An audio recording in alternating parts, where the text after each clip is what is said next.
遅かったか?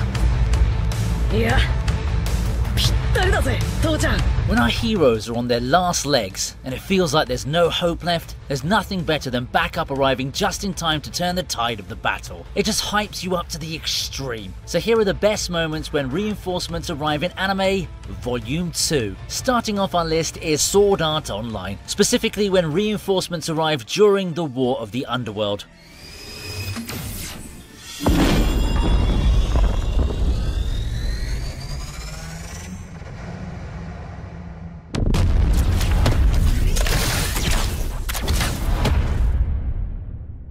Asuna could do nothing since she was surrounded by enemies on all sides, but luckily for her, beams of light came straight out of the sky, teleporting her much needed help. A ton of characters actually show up here, which includes Liz, Silica, Klein, and 3 different armies. This is just like the Avengers Assemble scene of anime, and I wouldn't have had it any other way. When they said that everybody was here, they weren't kidding. Although a lot of people have already given up on SAO, this is one of the iconic statements it's made over the past years, telling the world that it is still worth the watch. It was a badass moment that truly embodied the phrase, gamers, rise up. Klein might have been considered as one of the funnier characters in the series, but in this moment, he was one of the heroes. Even his entrance shocked Asuna and their enemies, and he deserved that screen time.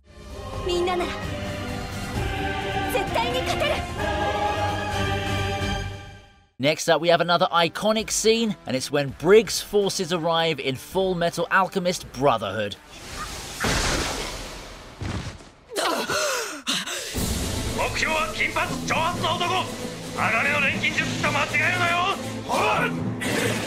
What truly sets this moment apart from the others is that it shows us that sometimes even the little guys can be heroes, you know? You gotta give props to that sniper because he was the only reason why Edward and the others were able to get rescued. The headshot, man, it was just clean. The others didn't hold back either. They peppered him with mortars, machine guns, and a whole lot more. Even though that didn't do a lot, it takes a lot of guts for a normal guy with a gun to face off against the most powerful being in the entire series. Mustang, standing there with his eyes closed, was just complete badassery as well. And still, even if everything they did didn't even make Father flinch, the way everyone contributed to the battle was still epic. It truly felt like a huge climactic battle worthy of Full Metal Alchemist Brotherhood.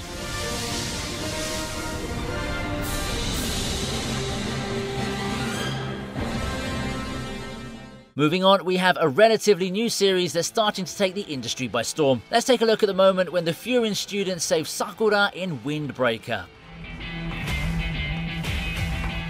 この街でこんなもん振り回すことがどれほどのことか。分かってたろうな！ほら！ Although it still hasn't even completed its first season, Windbreaker is already being dubbed by fans as the next Tokyo Revengers, or it might be even better than that. How can it beat Tokyo Revengers? I'm not hating Takemichi whatsoever, but the MC in Windbreaker is actually pretty strong. However, no matter how strong he is, when his ankle's wounded and he has to defend a girl at the same time, he's definitely in some trouble. But luckily for him, the students of Furin, the town's protectors, step in to get rid of the thugs. Even though there were just 4 of them and they were outnumbered 3 to 1, it seemed like that they could take on more, seeing how they beat them up like it was just nothing. The first Furin student even caught a bat swing to the back and he just shrugged it off like it was nothing. What made the scene even more epic was the people cheering them on, and Sakura realizing that delinquents playing as heroes were awesome.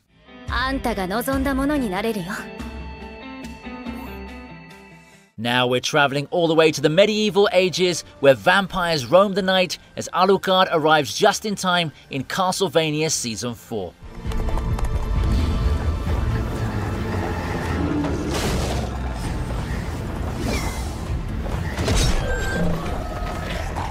You see, at this time in Castlevania, there were tons of horrific beings known as night creatures, and they were ready to devour anything in their path. And of course, their prime targets just had to be humans. That's why this village was under attack, but luckily for them, none of them had to die that night because Alucard, the son of Dracula, arrived. He made a statement with that entrance, and his breaking a night creature's neck using his hands was cold. The animation too was so fluid, and the choreography was insane. I can't believe how underrated Castlevania is, especially with fight scenes like this. The ending was also just as good as the entrance because just using his shield and the moon behind his back, Alucard ended the entire attack. It was absolute cinema. Not to mention that Alucard was also drunk on wine when he beat these crab people to death. Now, if that doesn't prove how strong he is, then I don't know what does.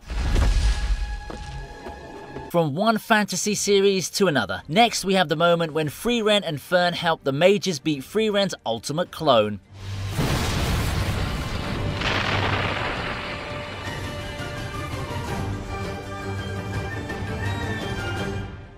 This was a great ending to an even greater series, and I couldn't have asked for any more. From the first test alone, everyone already knew how strong Frieren was, but none of them could have prepared for this. Frieren was truly on another level, but despite that, she believed if there was anyone who could kill her, it would be Fern. Which, first off, is a testament to Fern's strength and potential, even as a human, and second, shows how even if Frieren teamed up with Fern to fight herself, they'd still need to be careful. The animation, the music, the timing, everything was just godly. I was even more amazed when I saw they didn't kill the clone on their first surprise attack, and that Frieren already had gravitational magic that was so OP. It was a mage battle like no other, and Frieren as a series did something that no other fantasy series has done so far. It proved that battles between mages are more about strategy than overall magical power.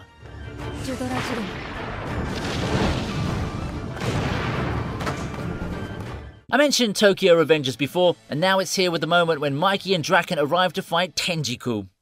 総長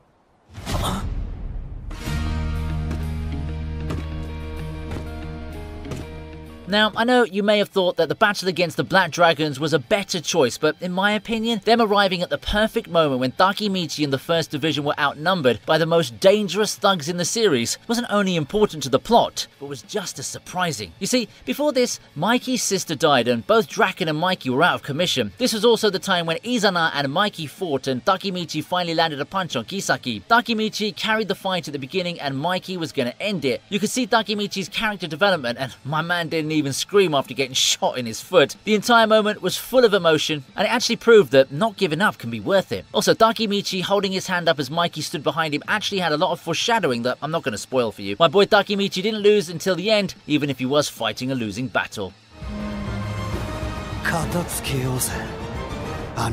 Bursting its way onto our list is the moment when Kafka arrived in Kaiju number 8. よく頑張ったな光る なんであんたがここに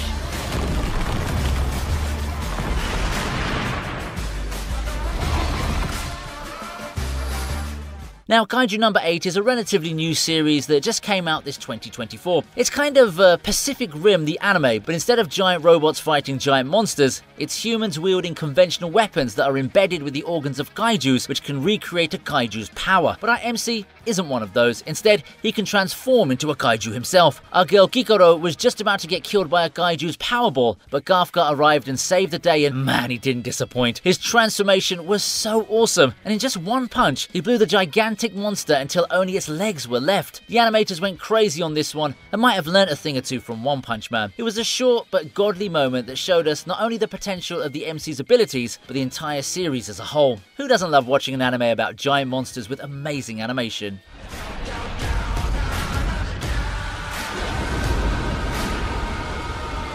We move to Gintama and witness Gintoki's epic entrance. その男は侍というにはあまりに荒々しく Although this wasn't as serious as the one we just looked at in Black Clover, I think the humour made this one a whole lot better. I mean, they even had to reconstruct Gintoki inside of Sadaharu, which is both confusing and funny at the same time. And where did Gintoki come from? Straight out of Sadaharu's butt. After that was just pure epicness as Gintoki rushed in and destroyed all of their enemies. He might just be one of the most badass anime characters of all time, because I don't know anyone who comes out of a giant dog's butt and still looks cool. The OST was also a complete banger. This moment is the personified version of the word anime, where everything is ridiculous and badass at the same time. Again, just to emphasize why I added this to the list, Gintoki was shot out of Sadaharu's butt, but it still made me emotional and gave me chills. Gintama might not be for everyone, but this is what anime is all about.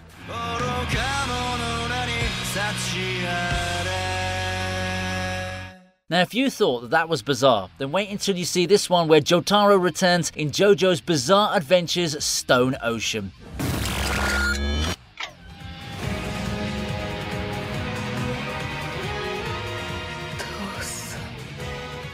Just from the character designs all the way to the abilities, everything here is unique and seems to have come straight out of a person who's a little bit too much into fashion and rock. But this scene where Jotaro returns made fans jump up from their seats. Jolene was about to get hit by bullets when time suddenly stopped and the Stardust Crusaders OST just kicked in. That's when I knew something great was about to happen. And you know that punch hurts when you realize that as it hit Pucci, the entire art style just changed. It was so strong that they had to reduce the detail on Pucci's face and then double the detail after he went flying. That time stop sound was just so nostalgic too, and when I heard it, I couldn't help but be so shocked I couldn't close my mouth. Everything about this series is absurd, and it includes this moment, but look, I love it anyway.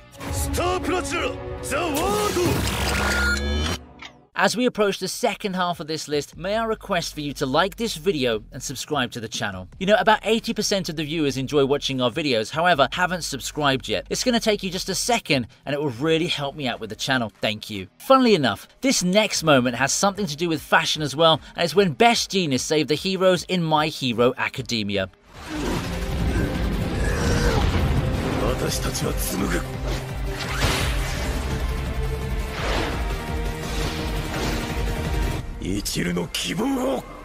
At first thought, you wouldn't believe how a guy who can manipulate genes can become one of the top heroes in Japan, but when you see him jump off a plane without a parachute, you'll definitely change your mind. Gigantomachia and Darby were decimating the heroes, but Best Genius alone was able to completely subdue both of them at the same time while still in the air. Although they did escape after some time, his presence was still enough to buy some time for more backup to arrive, including Lemillion. Still though, Best Genius took the spotlight because even with all his wounds and blood coming out of his eye, he still held on. No matter what. He might have had a weird quirk, but he's definitely one of the best written heroes in the series. He quite literally has the threads of hope and he earned my respect. Surprisingly, he even earned Bakugo's respect, which is very rare. That's why he's one of the strongest heroes in the series.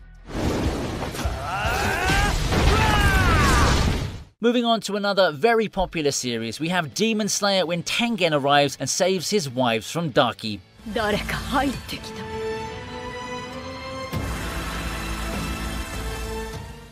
Tengen might be a demon slayer who's willing to sacrifice his life so that he can get rid of the demons once and for all, but he's not going to sacrifice his wives. First, he takes care of Hinatsuru and then goes on to save Makio and Suma from Daki. Seeing him unwrap his two gigantic swords by cutting the wraps themselves was nothing short of badass. What's even more epic was how he just blitzed all of Daki's obi sashes and cut through them like he was just cutting through paper. Although it wasn't as explosive or as exciting compared to the other fights in the series, it did give us a glimpse into Uzui's entire character. It showed us that even though he does seem a little arrogant, he cares a lot for his wives and puts their safety above everyone else's, even if they are Konoichis. He isn't just flashy, but he truly has some next level riz. Now I know why the women love this guy and why he has 3 wives in the first place.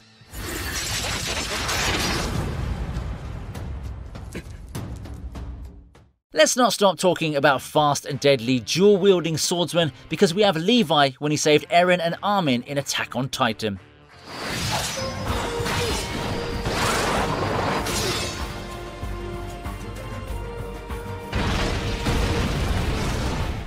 Now during this time, they successfully plugged the hole in the wall and now they were surrounded by titans from all sides. Armin was having trouble pulling out Eren from his titan body and when he fell, a titan was already on top of them. But the background music kicks in and suddenly all of the titans just die. And of course, no one could pull that off except for Levi himself, or maybe Mikasa. Anyway, we didn't even know who he was here. All we knew was that he's a scout and he's completely overpowered, which just made it even better. Not to mention, Levi didn't even put in a lot of effort when it came to that rescue. He disposed of those titans like it was just a walk in the park. I just know that when Levi opens his mouth, fangirls come out of nowhere and just scream their lungs out, but it's justified because this man is a walking, talking titan killing machine.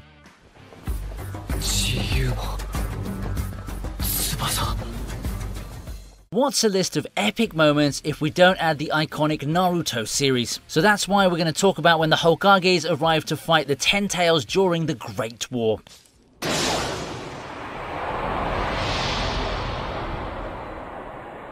Iや、ぴったりだぜ、父ちゃん。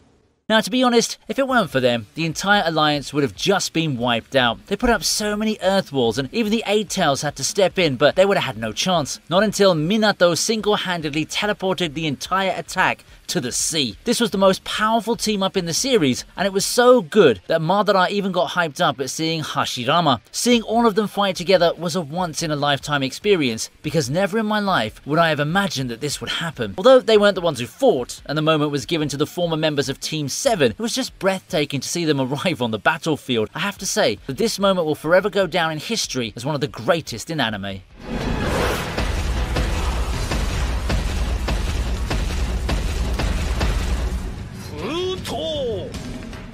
Let's just keep the ball rolling and say hello to another member of the Big Three, Bleach. Specifically the scene where Ichigo arrives in Soul Society from the Royal Palace.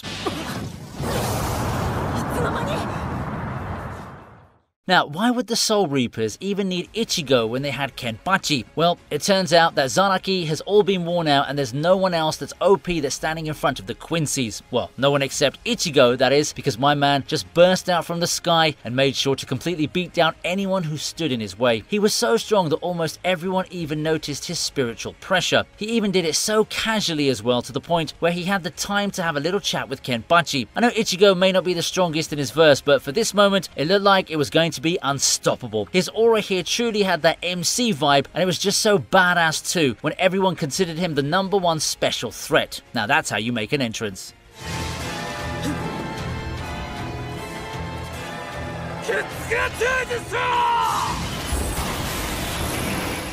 Punching its way into this list is when Saitama saved Mumen Rider in One Punch Man.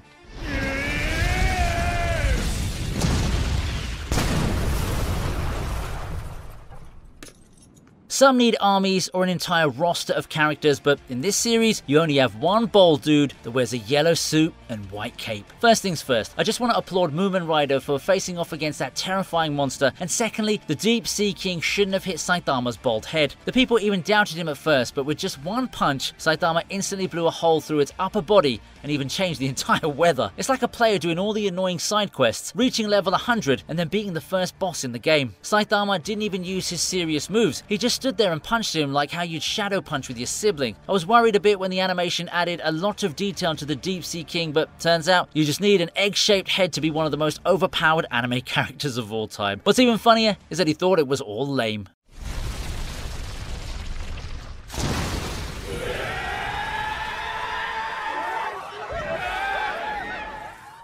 What's better than being saved by the most powerful character in anime, being backed up by your brother? So say hello to Jujutsu Kaisen and the moment when Todo arrives to save Yuji Itadori.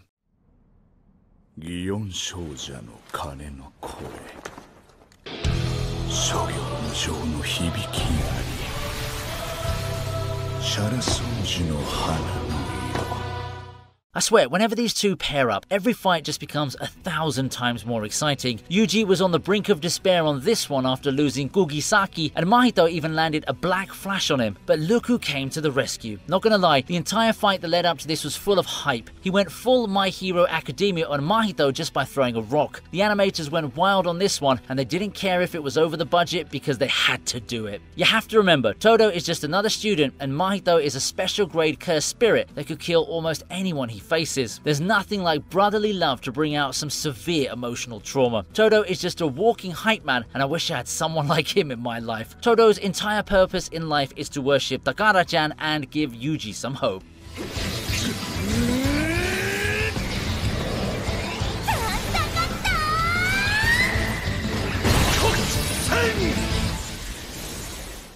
Next up is a fight that happened years ago, but is still one of the most iconic moments when reinforcements arrive in anime, and it's when Goku arrives to fight Vegeta in Dragon Ball.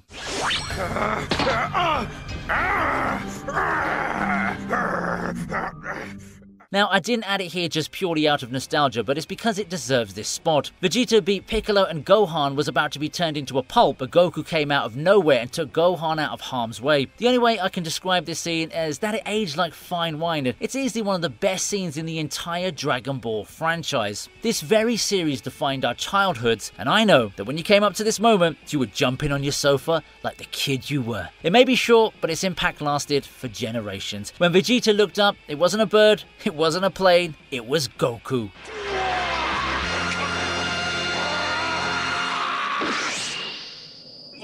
Speaking of fluid animation, there's one anime that we've had to add when it comes to that, and that's Tengen Toppa Gurren Lagann.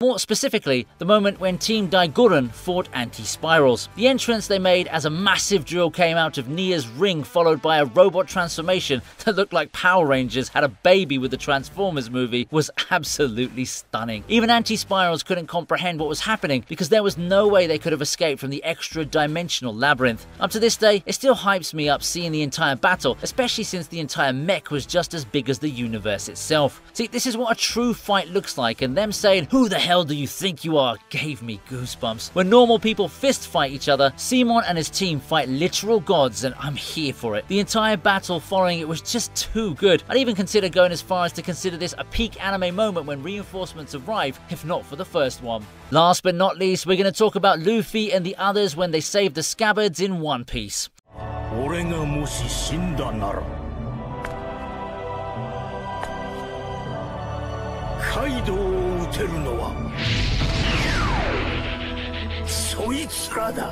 Although there are a lot of reinforcement moments in One Piece, I think this one, it's the best of them all, isn't it? The animation, the flashback, the sudden transition to the present, and almost everything about it had such an impact. It was also one of the few moments where you can feel that there were so many emotions in Luffy's voice. I also loved the time when Luffy just casually walked past two gigantic Emperors of the Sea, like they were just nothing. Law even instantly responded to Luffy and instantly transported the scabbards to a safe place. After that, Luffy proved that Todo wasn't the only one who could harness the power of My Hero Academia, because that red rock felt like it carried the entire weight of the people of Wano. It gave me goosebumps, and it was enough to make a grown man cry. This wasn't a mere anime adaptation, this was an upgrade.